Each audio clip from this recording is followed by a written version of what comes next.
Hello, this is Angela with Parkrose Permaculture. I wanted to do a quick update on some of our structure projects here on our permaculture property in Zone 8B in Portland, Oregon.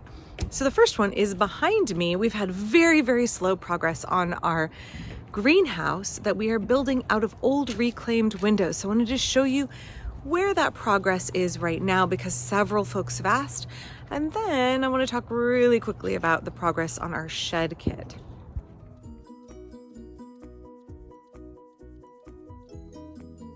Some of you know we have been working on this greenhouse project for over a year. It was our big goal last year to get the foundation in using reclaimed urbanite. Then it just kind of hung out there because life got really busy. I had to help take care of my dad after he had a stroke. We had a lot of things going on with our kids. It was a pandemic. We couldn't get supplies when we needed them. We had other house projects going on. So the foundation just hung out here for almost a whole year. Then we started framing it this spring very early when we had a dry patch. And then it rained and rained and rained and rained and rained. Well, you can't paint in the rain. So we reached a point at which we couldn't do any more on our greenhouse until it dried up. So during the stretch of dry weather, I got some painting done. And then we had a heat wave where when it's 95 degrees out, you can't paint. It's too hot to paint. So this is just dragging on and taking forever. And it's a good lesson in permaculture, how we can have those best laid plans and we're still working within the confines of Mother Nature, within the confines of weather we can't control and various things about our site and our location that we have absolutely no control over. Therefore, we need to adapt our design to just work within those parameters. So we paused the greenhouse while it was too hot to paint. And we started working on our shed kit, which arrived. So we ordered this from a big box store, thinking that it would be a lot easier for us to do this. It's pre-cut. It'll be much quicker, much more straightforward. I don't have to get out the saws. Everything is pre-measured. What we have found so far is this kit has not been one that I would recommend to other people. Many of the pieces are not quite as described. I did not anticipate that some of the material would be OSB. I thought it would be other exterior, higher quality exterior grade plywood. Also, the flooring pieces were not cut correctly. They are wonky. They're not cut at right angles. So we've ended up with some gaps in the floor that we're gonna have to patch. So the other thing is that several of the 2x4s were warped, so much so that we couldn't use them and had to go to the hardware store and replace them. The other thing that I think is frustrating about this project is that it's almost all nails, not screws. So it's really hard on your wrist. You spend quite a bit of time working on nailing all of the parts together. Why not screws? We have an impact driver. Well, nails are cheaper. That makes the kit cheaper. So if I had to do it over again, I would perhaps get plans off of, oh gosh, there's all kinds of free plans on the internet. I'll actually drop some in the description because we're pretty good with this saw. They give you a complete materials list and cutting list. I would do that over a shed kit in the future. I'm not very happy with this design. The other thing is that the pitch of the roof, I'm gonna come forward here. I love that the windows match the house and the shed. The pitch is quite steep.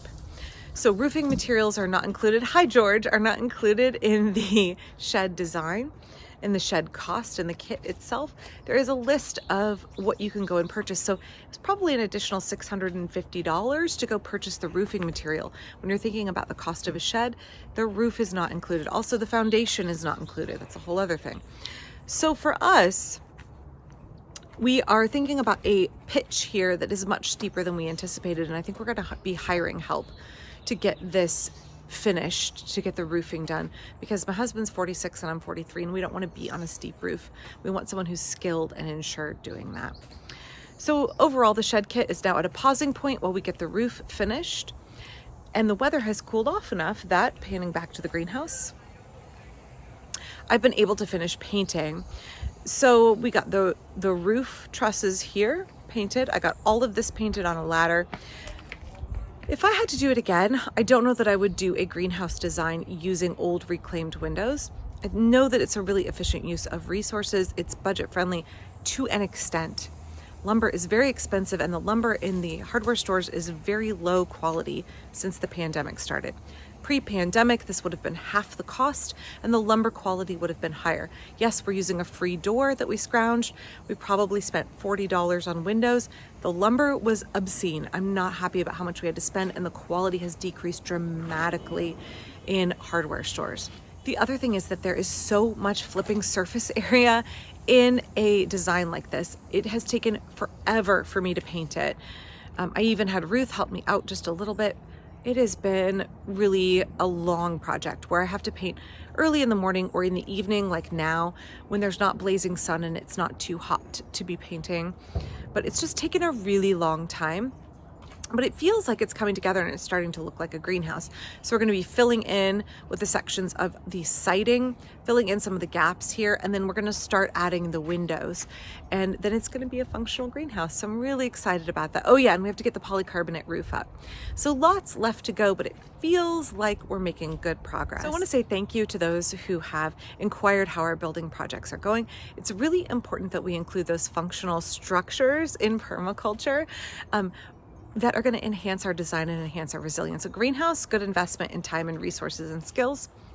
Shed, particularly in a rainy climate, especially when you don't have a garage, great investment in time and resources and skills. Some hiccups along the way, some learning so far about things we would not do over again, would not get a Costco shed kit, would not perhaps do something that has quite so much square footage of painting, quite so much surface area to paint. But it's been a good learning process for both of these structures so far, and we look forward to getting them finished soon. And I will show you a tour of both of them when they are all the way done. Thanks for watching today. Please check out our Patreon down below. Also, I have a PayPal if you are interested in supporting this channel that way. If not, please consider clicking like and subscribe and sharing with your friends. Thanks.